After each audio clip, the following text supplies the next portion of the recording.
Hello everyone, welcome to the explanation. So how are you? I hope you all are doing good. So last video मा हामीले control statement start गरेर त्यसको branching वाला video सकाएर looping वाला videos पनि सकाएर अनि बल्ल म चाहिँ अब एउटा क्वेशन सल्भ गरिरहेको छु लुपबाट जसमा हामीले कम्प्लिट अल्गोरिदम फ्लो चार्ट अनि कोड हेरौँलाई सो द्याट तपाईलाई आइडिया हुन्छ कि लुपिङको अल्गोरिदम चाहिँ कसरी लेख्ने हामीले okay so I am taking a very basic question अझ फ्युचरमा पनि तपाईँलाई कुनै पनि क्वेसनको अल्गोरिदम फ्लो चार्ट सल्भ गरिदिनु if you want me to solve होइन तपाईँले मलाई कमेन्ट गर्न सक्नुहुन्छ म त्यसको भिडियो चाहिँ अपलोड गरिदिन्छु अहिलेको लागि चाहिँ म एकदमै सिम्पल क्वेसन लिएर आएको छु त्यसको हामीले हेरौँ है अल्गोरिदम फ्लो चार्टहरू चाहिँ कसरी बनाउने है त्यसपछि हामी कोडिङ गरौँला सो द क्वेसन इज एकदमै सिम्पल छ है the question is write a program to find the sum of number from 1 to n के भनेपछि सपोज मैले n को भ्यालु 5 दिए भने मलाई के गर्नु छ त 1 + 2 + 3 + 4 + 5 गर्नु छ के मलाई यो 1 देखि n सम्मको सम फाइन्ड गर्नु छ है ओके सो यसको लागि we are going to use loop अब हेर्नु है लुपको क्वेसन गर्दाखेरि तपाईँ कि त फोर लुप युज गर्नु कि त वाइल गर्नु कि त डु वाइल गर्नु कसैले पनि तपाईँलाई भन्दैन यही लुप युज गर हरेक यो सबै लुपहरूको चाहिँ तपाईँको अल्गोरिदम लगभग सेमै हुन्छ होइन फ्लो चार्टमा तपाईँको डु वाइल लुपमा चाहिँ फरक हुन्छ अलिकति अदरवाइज फोर र वाइल लुपको फ्लो चार्ट पनि सेम हुन्छ है अहिलेको लागि म तपाईँलाई फोर लुप युज गरेर देखाइरहेको छु वाइल लुप पनि त्यस्तै नै हुन्छ डु वाइल लुप गर्दाखेरि म तपाईँलाई चाहिँ फ्लो चार्टमा चेन्ज गरेर देखाइदिन्छु है ओके सो लेट्स चाहिँ स्टार्ट विथ अल्गोरिदम है यसको अल्गोरिदमबाट स्टार्ट गरौँ हामी ओके सबभन्दा पहिला स्टेप 1 मा हामी के गर्छौँ हामी स्टार्ट गर्छौँ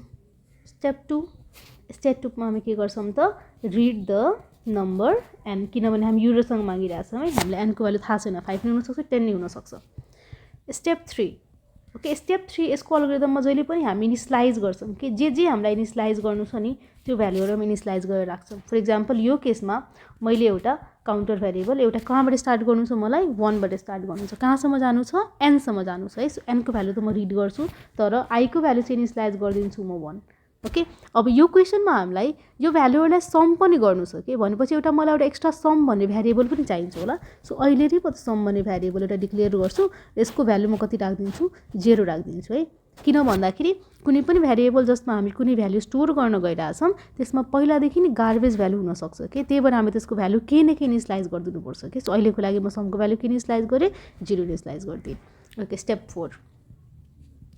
अब स्टेप 4 देखि लिएर हामी किनभने यो लुपिङको क्वेसन हो हामी स्टेप 4 देखि लिएर रिपिट स्टेप 4 थ्रु यो ल्याङ्ग्वेज लेख्नै पर्छ या तपाईँले through 6 until i equals to n अहिले भन्छु है स्टेप 4 5 र 6 मा के छ भनेर है भनेपछि 4 देखि लिएर स्टेप 5 र स्टेप 6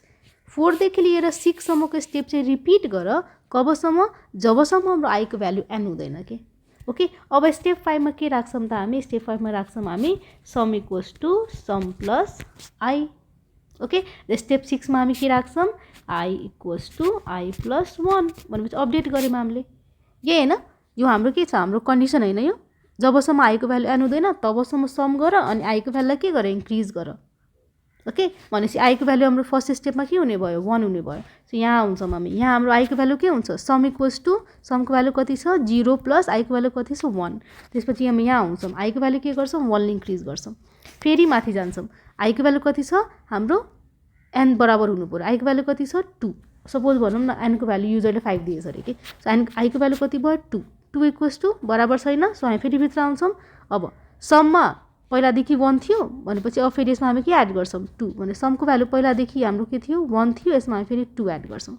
फेरि i को भ्यालु म इन्क्रिज गर्छौँ माथि जान्छौँ फेरि चेक गर्छौँ 3 अब सममा पहिलादेखि 1 + 2 थिँदै थियो यसमा फेरि हामी के गर्छौँ त अब 3 एड गर्छौँ के ओके सो यसरी गएर हाम्रो नम्बरहरू एड हुँदै जान्छ कि 1 + 2 + 3 + 4 + 5 so this is the algorithm त्यसपछि स्टेप 6 मा स्टेप 7 मा हामी के गर्छौँ त हामी प्रिन्ट गरिदिन्छौँ केलाई समलाई र स्टेप 8 मा हामी के गर्छौँ त will stop it okay so this is a perfect algorithm for any looping statement okay अब यसकै हामी फाइन्ड गरौँ के त फ्लो चार्ट त्यसपछि हामी जाऊँ कोडतिर okay so flow chart find गर्नको लागि अघिकै स्टेपमा हामी पहिला के गर्छौं स्टार्ट गर्छौं त्यसपछि हामी के गर्छौं रिड गर्छौं त्यसपछि हामी के गर्छौं इनिशियलाइज गर्छौं ओके त्यसपछि हामी के गर्छौं कन्डिसन चेक गर्छौं is I less than equals to n okay if यो ट्रू छ भने हामी के गर्दिन्छौं I equals to I plus 1 गर्छौं र हामी के गर्दिन्छौं यहाँ एकैछिन सरी अर तपाईले फेरि कन्फ्युज हुनुहुन्छ म पहिला चाहिँ सम गर्दिन्छु है सो हामी के गर्छौं sum equals to sum plus I गर्छौं ओके र यसलाई म माथि लिएर आउँछु र यतापट्टि मैले I प्लस प्लस गरेर यसलाई फेरि माथि पुगाइदिन्छु लुप चल्छ हैन कबसम्म जबसम्म कन्डिसन फल्स हुँदैन यो ट्रू भएको बेला यो फल्स हुँदैन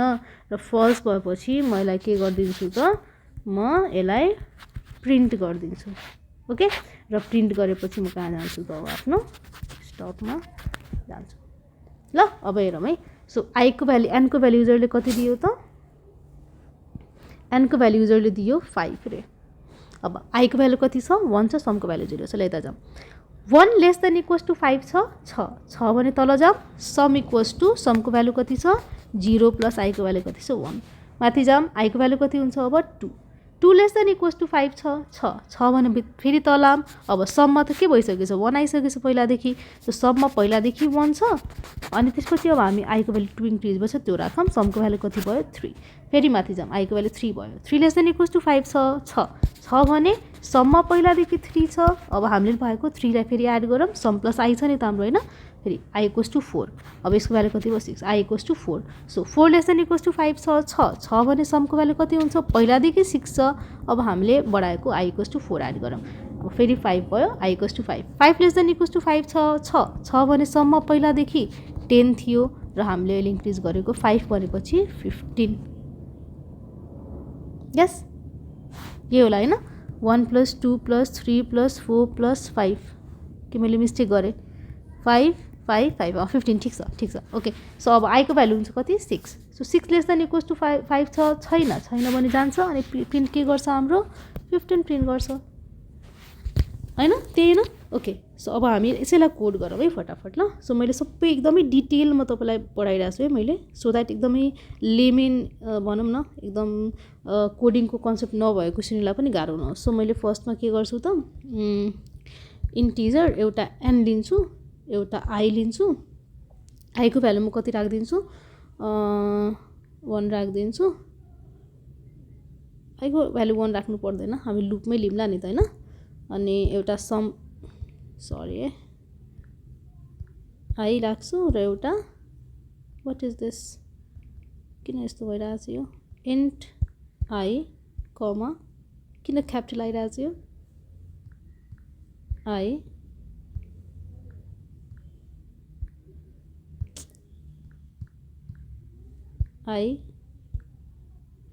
okay let it be capital only है अहिले लाइक के भन्छ थाहा छैन n र सम इक्वल्स टु 0 फाइन त्यसपछि हामीले प्रिन्टफ ओके इन्टर के त हाम्रो n त्यसपछि जाम हामी स्क्यानफ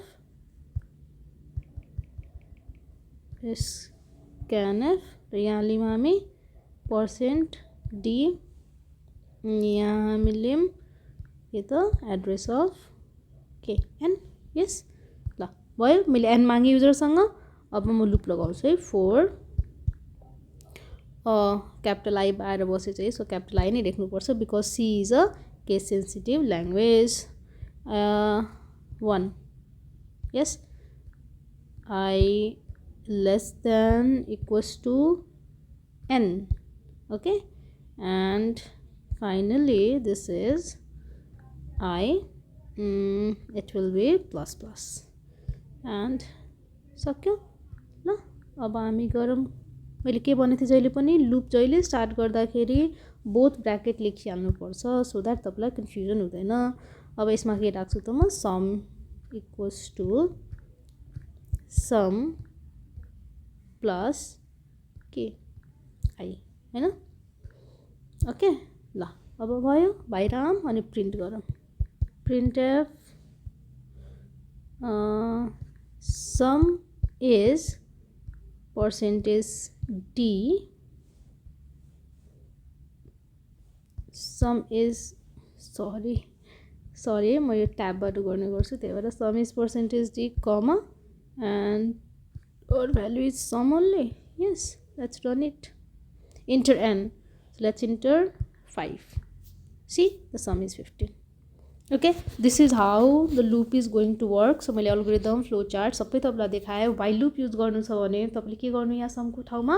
while युज गर्दिनु है. सो एउटा म फटाफट तपाईलाई एउटा अर्को पनि क्वेशन सल्भ गरेर देखाउँछु which is